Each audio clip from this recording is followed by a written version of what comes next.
Hi everyone. ఈ వీడియోలో ఈక్విపొటెన్షియల్ surface గురించి డిస్కస్ చేద్దాం.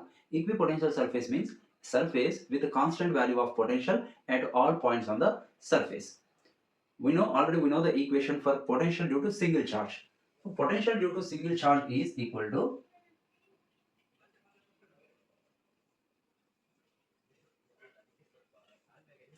single charge means point charge. V is equal to 1 divided by 4 pi epsilon naught Q divided by R. చూడండి, ఈ potential వి value constant అవ్వాలంటే ఏ factors మీద depend అయింది? 1/4πε0 కాన్స్టెంట్. చార్జ్ అనేది కాన్స్టెంట్ చార్జ్ తీసుకున్నాం. ఇక డిస్టెన్స్ కాన్స్టెంట్ అయితే పొటెన్షియల్ కాన్స్టెంట్ అవుతుంది. V is constant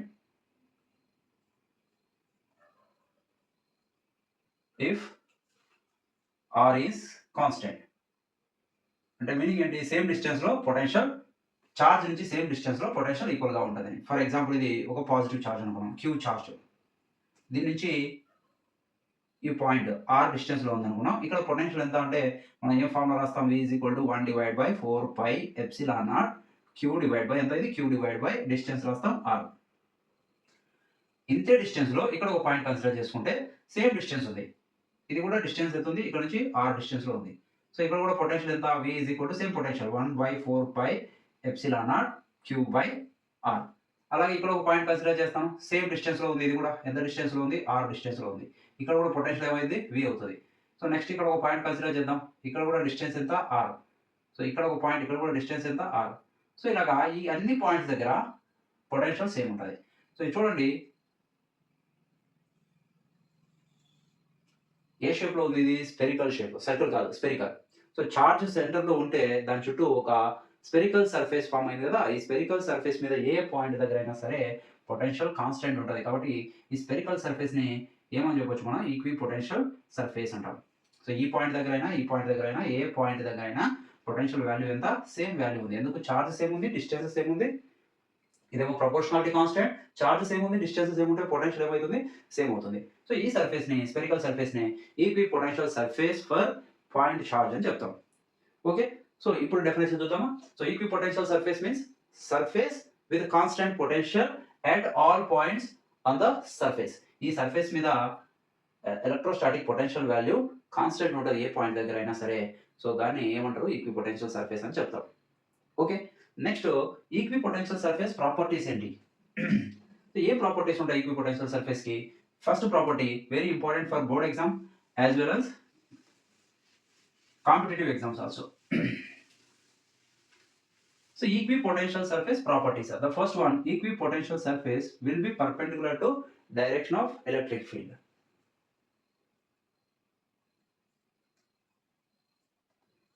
Equipotential surface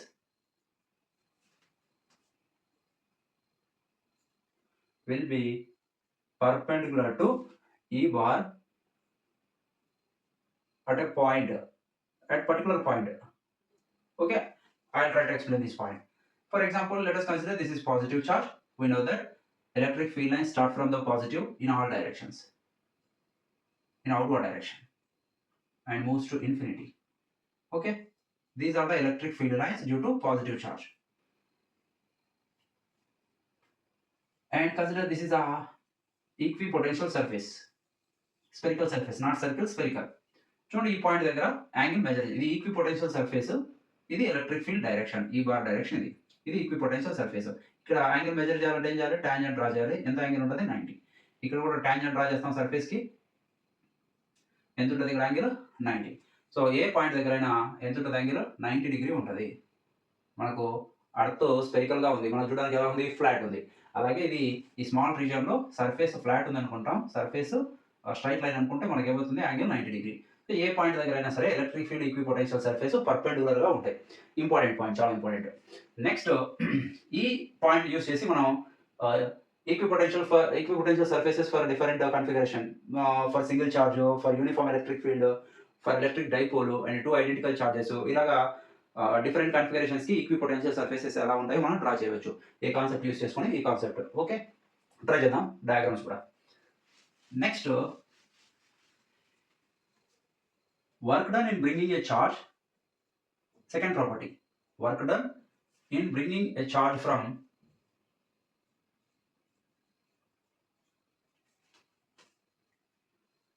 one point to another point or one place to another place.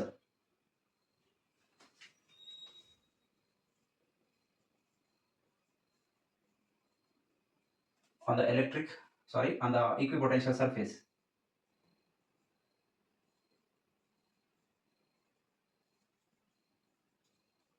is 0. ఈక్విపొటెన్షియల్ surface మీద ఒక పాయింట్ నుంచి ఇంకో పాయింట్కి ఒక ఛార్జ్ని మూవ్ చేయడానికి ఎంత వర్క్ జరుగుతుంది? 0. ఈ పాయింట్ కూడా చాలా ఇంపార్టెంట్. ఓకే, ఫర్ ఎగ్జాంపుల్ ఇది ఒక ఈక్విపొటెన్షియల్ సర్ఫేస్ అనుకుందాం. ఈ ఈక్విపొటెన్షియల్ సర్ఫేస్ మీద ఒక 2 పాయింట్స్ ఉన్నాయి. ఇక్కడ పాయింట్ ఏ, ఇది పాయింట్ బి. ఇక్కడ నుంచి బి నుంచి క్యూ ఛార్జ్ని ఇక్కడ నుంచి ఇక్కడికి తీసుకొని రావాలి. ఏ పాత్లో అయినా సరే ఇక్కడ నుంచి ఇక్కడ తీసుకురావాలి. ఇక్కడ పొటెన్షియల్ ఎంత ఉందో ఇక్కడ కూడా పొటెన్షియల్ అంతే ఉంది. పొటెన్షియల్ డిఫరెన్స్ ఏం లేదు. పొటెన్షియల్ డిఫరెన్స్ ఉంటే వర్క్ అవసరం అవుతుంది. పొటెన్షియల్ డిఫరెన్స్ లేకుండా వర్క్ అవసరం లేదు. ఎందుకు అలా చెప్తున్నాము? Work is equal to formula ఏముంది? Work is equal to Q into potential అంటాం. Or potential difference B minus VA, VB minus VA. బికి మరియు ఏకి పొటెన్షియల్ డిఫరెన్స్ ఎంత? సేమ్. ఎందుకంటే ఈక్వి పొటెన్షియల్ సర్ఫేస్ ఏ పాయింట్ దగ్గర ఎంత పొటెన్షియల్ ఉందో బి పాయింట్ దగ్గర కూడా సేమ్ పొటెన్షియల్ ఉంటుంది. సో పొటెన్షియల్ డిఫరెన్స్ 0 అయితే ఏమైంది? Q into 0 is equal to W. W is equal to ఏమైంది? 0. ఈ ఫార్ములా ఎక్కడ వచ్చింటుంది మనకి?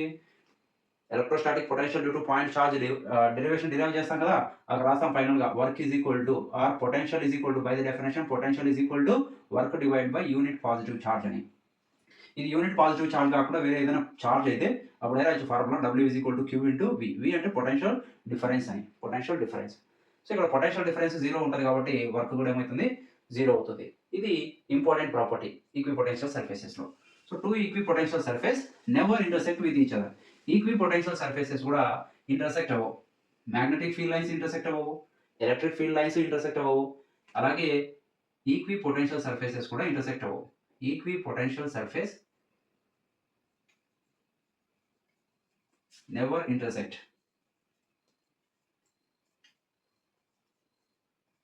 each other. ఈ పాయింట్ ఎక్స్ప్లెయిన్ చేయడానికి కొంచెం టైం పడుతుంది, లెంత్ అవుతుంది. సో అలాగే ఫస్ట్ పాయింట్, థర్డ్ పాయింట్ రెండు ఒకేసారి డిస్కస్ చేయడానికి ట్రై చేద్దాం. Important, try to understand. So first నేను రాసాను ఈ బార్ పర్పెండికులర్ టు ఈక్విపొటెన్షియల్ సర్ఫేస్ అన్నాం. ఎందుకు పర్పెండికులర్గా ఉండాలి? వేరే డైరెక్షన్లో ఉండొచ్చు కదా. ఇది చూడండి ఒకటి.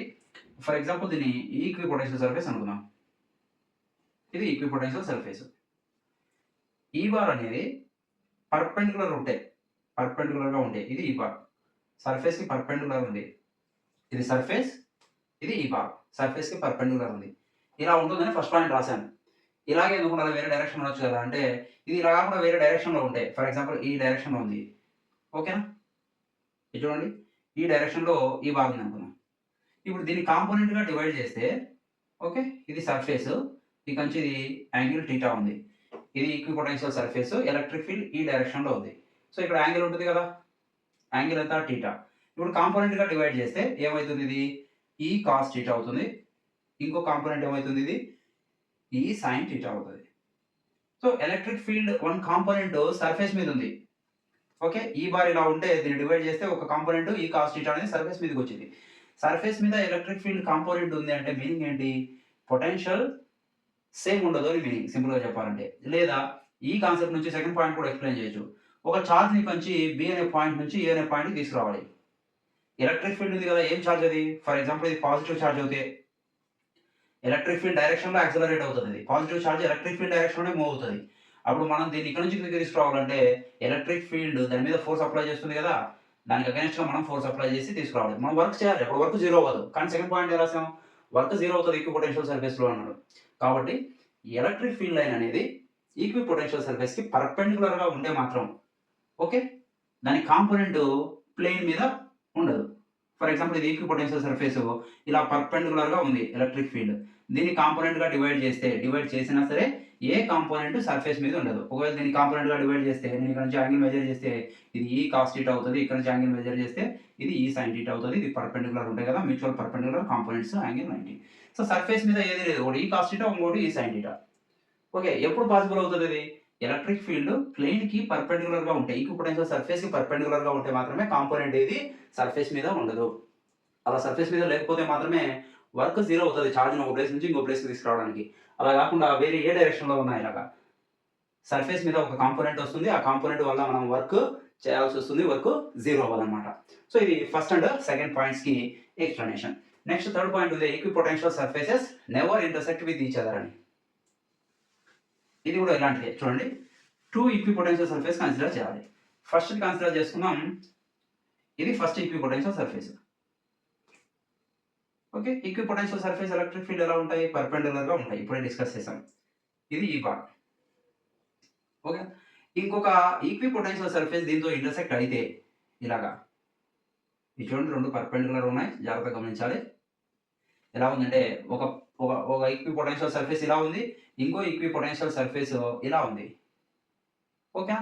సో ఈ ఈక్విపోటెన్షియల్ సర్ఫేస్‌కి ఎలక్ట్రిక్ ఫీల్డ్ పర్పెండిక్యులర్‌గా ఉంది. మార్కరే ఎలక్ట్రిక్ ఫీల్డ్ ఇలా ఉంది.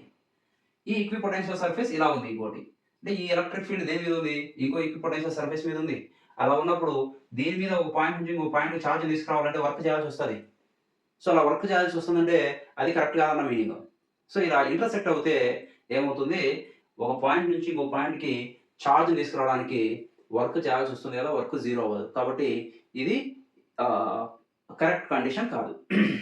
So equipotential surfaces never intersect with each other అని మనం కంక్లూడ్ చేయొచ్చు ఈ డయాగ్రామ్ నుంచి. సో ఈ 3 ప్రాపర్టీస్ నుంచి ఇంపార్టెంట్ ప్రాపర్టీస్ ఇవి. ఈ 3 ప్రాపర్టీస్ యూజ్ చేసి మనం డిఫరెంట్ చార్జ్ కాన్ఫిగరేషన్‌కి ఈక్విపోటెన్షియల్ సర్ఫేసెస్ ఎలా ఉంటాయో ఓసారి ఫాస్ట్‌గా డ్రా చేసి చూద్దాం. ఓకే. ఈ డయాగ్రామ్స్ కర్ణాటక బోర్డ్ ఎగ్జామ్స్‌కి 3 మార్క్స్‌కి ఇంపార్టెంట్. ప్రాపర్టీస్ ఇంపార్టెంట్ మరియు డయాగ్రామ్స్ కూడా. For example positive charge or single charge whether it is positive or negative. Single charge ఉంది ఇలాగా. ఓకేనా? దీని ఈక్విపోటెన్షియల్ సర్ఫేస్ ఎలా ఉంటది? స్పెరికల్ ఉంటది. ఇందాక ఫస్ట్ డిస్కస్ చేసాం. దీనికి ఎలక్ట్రిక్ ఫీల్డ్ లైన్స్ ఎలా ఉంటాయి? ఈక్విపోటెన్షియల్ సర్ఫేస్ ఎలక్ట్రిక్ ఫీల్డ్‌కి పర్పెండిక్యులర్‌గా ఉంటది. అదే కదా మనం ఇందాక డిస్కస్ చేసాం. సో ఇవి ఈ ఎలక్ట్రిక్ ఫీల్డ్ లైన్స్. ఎగ్జామ్‌లో ఈ ఫీల్డ్ లైన్స్ డ్రా చేయాల్సిన అవసరం లేదు. అర్థం కావడం కోసం రాసాను. ఇక్కడ యాంగిల్ 90 డిగ్రీ ఉంటది. ఇక్కడ కూడా యాంగిల్ 90 డిగ్రీ ఉంటది. ఎలక్ట్రిక్ ఫీల్డ్‌కి ఈక్విపోటెన్షియల్ సర్ఫేసెస్‌కి యాంగిల్ 90 డిగ్రీ ఉంటది. ఇది ఈక్విపోటెన్షియల్ సర్ఫేస్ ఇది. Equipotential surface for single charge. Positive charge or negative charge. Negative చార్జ్‌కి అయితే ఎలక్ట్రిక్ ఫీల్డ్ ఇన్వర్డ్ ఉంటది. ఎగ్జామ్‌లో మనం ఇన్వర్డ్ డైరెక్షన్‌లో ఏం రాయాల్సిన అవసరం లేదు. ఫర్ సింగిల్ చార్జ్ అన్నప్పుడు అది పాజిటివా, నెగెటివా మెన్షన్ చేయలేదు. ఊరికే సింగిల్ చార్జ్ అన్నారు అనుకోండి. ఎలా రాయాలి? ఇది చార్జ్. పాజిటివా, నెగెటివా ఎగ్జామ్‌లో మెన్షన్ చేస్తే పాజిటివ్. ఓకే. ఎలా ఉంటది ఈక్విపోటెన్షియల్ సర్ఫేస్? ఒకటే ఉంటదని కాదు మీనింగ్. ఎన్నైనా ఉండొచ్చు. స్పెరికల్. ఇలా ఉంటాయి equipotential surface. Okay. Negative charge అయితే నెగెటివ్ చార్జ్ కూడా సేమ్ అలాగే ఉంటాయి. డ్రా చేయడంలో స్పేస్ కొంచెం డిఫరెంట్ ఉంటాయి. ఓకే. మళ్ళీ ఇది ఎలిప్స్ అనుకున్నారు. స్పెరికల్. ఇలా కాకుండా చూడు ఇది ఫస్ట్‌ది. Equipotential surface for single charges. Separate charges. Dipole కాదు మాది సెపరేట్ చార్జెస్. ఇలా కాకుండా equipotential surface for uniform electric field అన్నాడు అనుకోండి. ఎలా డ్రా చేయాలి? యూనిఫార్మ్ ఎలక్ట్రిక్ ఫీల్డ్ అంటే ఎలా ఉంటది ఎలక్ట్రిక్ ఫీల్డ్? స్ట్రెంత్ కాన్స్టెంట్ ఉంటది. డైరెక్షన్ సేమ్ ఉంటది. ఇలాగా. ఇది యూనిఫార్మ్ ఎలక్ట్రిక్ ఫీల్డ్. దీనికి ఈక్విపోటెన్షియల్ సర్ఫేస్ ఎలా డ్రా చేయాలి? ఇందాక రాసిన పాయింట్స్‌లో first point equipotential surface will be perpendicular to electric field direction. ఇది ఎలక్ట్రిక్ ఫీల్డ్ డైరెక్షన్ అయితే ఈక్విపోటెన్షియల్ సర్ఫేస్ ఏ పాయింట్ దగ్గరైనా సరే ఎలా ఉండాలి? పర్పెండిక్యులర్ ఉండాలి. ఈక్విపోటెన్షియల్ సర్ఫేసెస్ ఇలా ఉంటాయి దీనికి. ఇది ఒక ఈక్విపోటెన్షియల్ సర్ఫేస్. ఇది ఇంకో ఈక్విపోటెన్షియల్ సర్ఫేస్. ఏ సర్ఫేస్? షేప్ ఏంటిది? ప్లెయిన్ సర్ఫేస్ ఇది. Plain surface. స్పెరికల్ సర్ఫేస్ కాదు ప్లెయిన్ సర్ఫేస్. అలాగే ఎలక్ట్రిక్ డైపోల్ నెక్స్ట్ ఇది బి. నెక్స్ట్ డిస్కస్ చేద్దాం ఎలక్ట్రిక్ డైపోల్. డైపోల్ అంటే ఏంటి? Positive charge, negative charge separated by distance 2a. Electric field lines ఎలా ఉంటాయి? Positive to negative. Start from positive ends at negative. మరి negative నుంచి positive ఉండవు. Continuous curves, continuous loop కాదు. ఓకేనా? ఇక్కడ అవుట్‌వర్డ్ డైరెక్షన్ ఉంటది. ఇక్కడ ఇన్‌వర్డ్ డైరెక్షన్ ఉంటది. ఇది ఎగ్జాక్ట్‌లీ ఇలా ఉంటాయని కాదు. సారీ. Inward direction. ఈ డైరెక్షన్ ఉంటది. ఫస్ట్ పాయింట్ యూజ్ చేసి దీన్ని కూడా మనం అలాగే రాయాలి. ఇది చూడు ఎలక్ట్రిక్ ఫీల్డ్ డైరెక్షన్. ఇక్కడ ఈక్విపోటెన్షియల్ సర్ఫేస్ అంటే ఎలా ఉంటది? ఇలా పర్పెండిక్యులర్ ఉండాలి. ఇది ఈక్విపోటెన్షియల్ సర్ఫేస్. అంటే ఇలా ఉంటది సర్ఫేస్. ఈ పాయింట్ దగ్గర అయితే. ఓకేనా? వదిలి. ఇంకా చూడండి దీనికి పర్పెండిక్యులర్ డ్రా చేయాలి. దీనికి పర్పెండిక్యులర్, దీనికి పర్పెండిక్యులర్ ఇలా అన్నిటికి పర్పెండిక్యులర్స్ డ్రా చేయాలి. ఇదే ఈక్విపోటెన్షియల్ సర్ఫేస్. ఇలా ఉంటది. రౌండ్ ఉంటదండి. ఓకేనా? ఇలా. నెక్స్ట్ ఎన్ని సర్ఫేస్ ఏదైనా డ్రా చేయొచ్చు. అయితే ఇక్కడ లాజిక్ పాయింట్ ఏంటంటే ఇన్‌సైడ్ స్పేస్ చాలా తక్కువుంటది. ఔట్ సైడ్‌కొచ్చేసరికి స్పేస్ ఇంక్రీజ్ అవుతది. ఇక్కడ కూడా సేమ్ అలాంటిదే. ఇలా ఉంటాయి. మీరు ఎక్కడ స్పేస్ ఇస్తున్నారు అనేది కూడా ఇంపార్టెంట్. ఒకసారి అబ్జర్వ్ చేయాలి.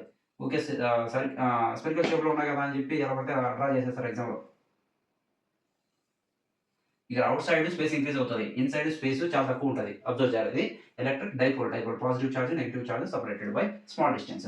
అదే 2 ఐడెంటికల్ చార్జ్ ఉంటే ఇది ప్లస్సే, ఇది ఇంకోటి ఇది ప్లస్. ఎలక్ట్రిక్ ఫీల్డ్ లైన్స్ ఎలా ఉంటాయి? రిపెల్ అవుతాయి కదా ఇలాగా. రిపెల్ అవుతాయి. సో దీనికి మాత్రం చూడండి ఎలక్ట్రిక్ ఫీల్డ్ లైన్స్ డ్రా చేద్దాం. ఇది ఎలక్ట్రిక్ ఫీల్డ్ లైన్స్. ఇందులో రిపల్షన్ ఉంటది. షేప్ ఇలా ఉంటది.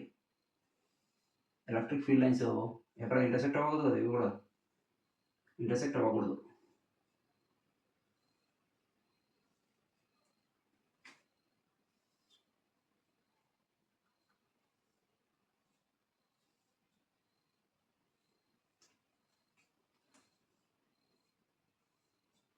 ఓకే. దీనికి పర్పెండిక్యులర్‌గా ఈక్విపొటెన్షియల్ సర్ఫేసెస్‌ని డ్రా చేయాలి. ఇది కొంచెం దీనికి అపోజిట్ ఉంటది. ఇక్కడ స్పేస్ ఎక్కువుంటది. అబ్జర్వ్ చేయాలి. ఇక్కడ నుంచి ఇక్కడికొచ్చేసరికి స్పేస్ ఎక్కువుంటది. ఇట్లాగా. ఇది కూడా.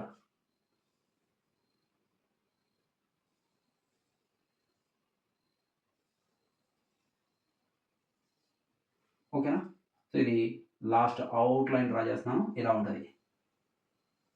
ఈక్విపొటెన్షియల్ surfaces for 2 identical charges. So ఈ సర్ఫేసెస్ షేప్స్ కూడా చాలా ఇంపార్టెంట్ 3 మార్క్స్‌కి బోర్డ్ ఎగ్జామినేషన్స్‌కి. ఓకే. ఫస్ట్ 3 ప్రాపర్టీస్ చెప్పుకున్నాం కదా! 3 ప్రాపర్టీస్ సీట్‌కి అలాగే ఈ డయాగ్రామ్స్ అన్నీ నువ్వు ప్రాపర్‌గా అర్థం చేసుకోవాలంటే మాత్రం ఆ ప్రాపర్టీస్ మాత్రం చాలా ఇంపార్టెంట్ అవుతాయి. Thanks for watching. Subscribe my channel for more videos. Thank you.